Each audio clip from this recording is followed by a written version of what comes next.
So I think our fast pace of life has both, of course, positive and negative impacts. One would be positive would be efficiency. You get more done. You get it done quicker, and reliability. As far as timekeeping and knowing that people are in that environment where time is money and time is important and it's precious to all of us.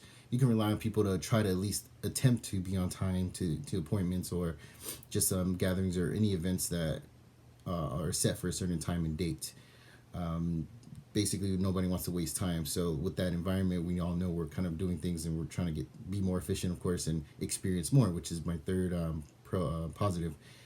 We experience more when we live a fast-paced lifestyle. I think because we're actively getting so much done and accomplished or experiencing it that we look for the next thing to get done or do, and so that could be a positive thing for the most part. I think life is about experiences and living your best life and self and development and whatnot. So that kind of goes hand in hand, I believe.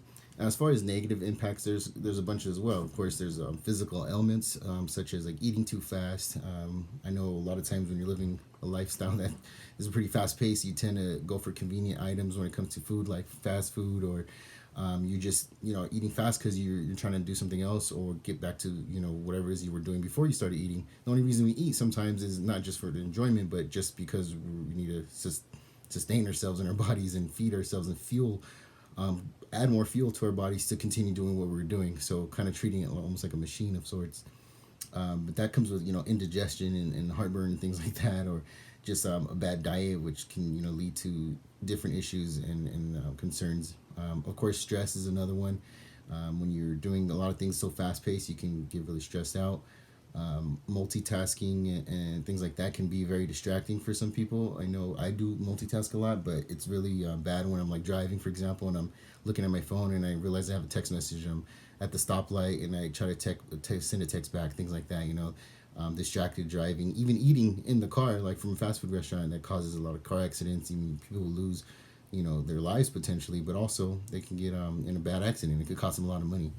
I think our relationships are devalued as well with the quality time not being spent because we're trying to be so fast paced and just move on with things, and you're not really focused in your conversation, or the active listening aspect is gone. So those are some of the negative impacts, of course. Now, as far as like limiting how fast paced our life could be or should be, I think there is technically a bit of a limit. I mean, like everything else, I think you get to a point kind of like where I think an analogy would be like terminal velocity, right? You get to a point where you go so fast that you can't even go any faster. If you're like skydiving, for example, I believe that eventually we'll get to a point where we can't really do much more, or be more efficient, or be so fast paced. But with technology, of course, and the demand for a fast paced lifestyle, that especially in the Western society, um, I think there is no limit in sight, at least at this point that I know of. Not from this generation potentially, but I think definitely it should be balanced if possible. Like everything else, in life, you need to find some kind of a balance, and I think the natural order of things will kind of help us find that balance and kind of come to an equilibrium of sorts.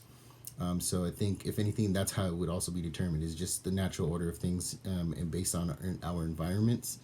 And I think people should just be able to choose, and they kind of already do. Choose where they go, or where they are, where they live, and that'll kind of determine where they fit in. So if they like a more fast paced lifestyle, then they can stay in that one area where it's kind of the environment is there for them. So that's kind of gonna what I think. No one should determine it for others. People should determine it for themselves.